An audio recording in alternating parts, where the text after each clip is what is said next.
Last weekend, an AI swarm attacked an AI company. Guys, Hugging Face, the largest hub for open source AI models, just disclosed an intrusion. And in their own words, this one was different from anything we had handled before in one important way. It was driven end to end by an autonomous AI agent system.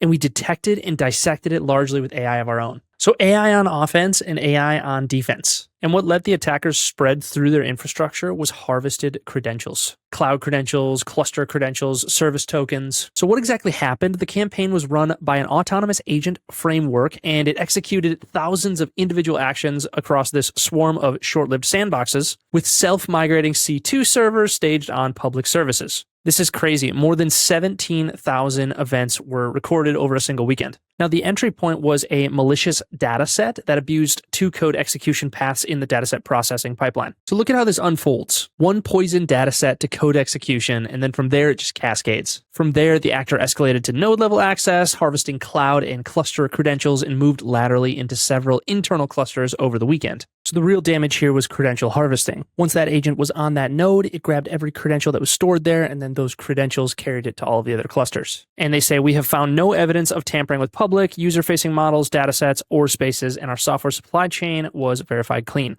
Now, Hugging Face, it seems, did everything right. They closed both code execution paths, rebuilt the compromised nodes, rotated every affected credential. They also brought in outside forensics, they went to law enforcement, and they published this full write-up super fast. Full attack chain included. Now, this is crazy. They tried analyzing the attacker's action log with these frontier models behind commercial APIs. And here it says, these requests were blocked by the provider's safety guardrails, which cannot distinguish an incident responder from an attacker. So instead, they ran locally GLM 5.2, an open-weight model, on their own infrastructure. Now here, of course, they didn't have any refusals, and they also had nothing sensitive leaving their environment. Now also, they say they were able to do in hours what would usually take days due to AI, and so they were able to match the adversary's speed. Now, AI commentator Brian Romel's post took off. Here's a couple of lines from it. The models could not reliably tell the difference between incident responder doing forensics and attacker probing. And later he says, in this world where both offense and defense are becoming agentic, sovereignty over your intelligence stack is no longer optional. So what's he saying here? Well, the attacking model ran with no constraints. The defender's first choice could not do this. It had these security constraints because it thought, hey,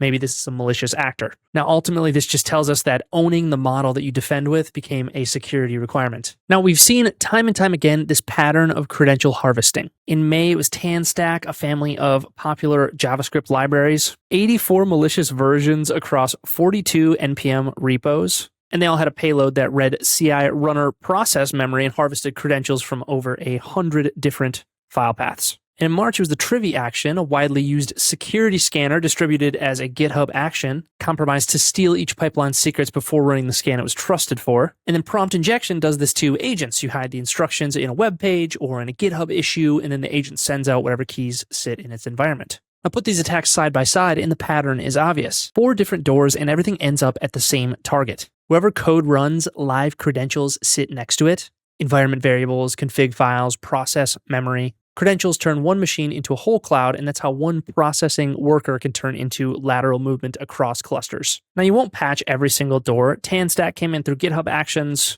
Hugging Face came in through a dataset loader. Your agent gets hijacked by a paragraph of text. What you can control is what the thief finds once it's inside. Now, this is also part of why Hugging Face's response here was so clean. They were super quickly able to determine which credentials were touched, and they just revoked and rotated all of them. The only way this is possible is if you're extremely organized and using a secrets manager like Hugging Face was. So rotation under pressure here was just a smooth operation. And yeah, impressive that they were able to do in hours what would usually take days. So if you have a Hugging Face account, they do recommend rotating any access tokens and reviewing recent activity on your account. Guys, all in all, this is what great response looks like. They had fast disclosure, full transparency, and every effective credential rotated quickly.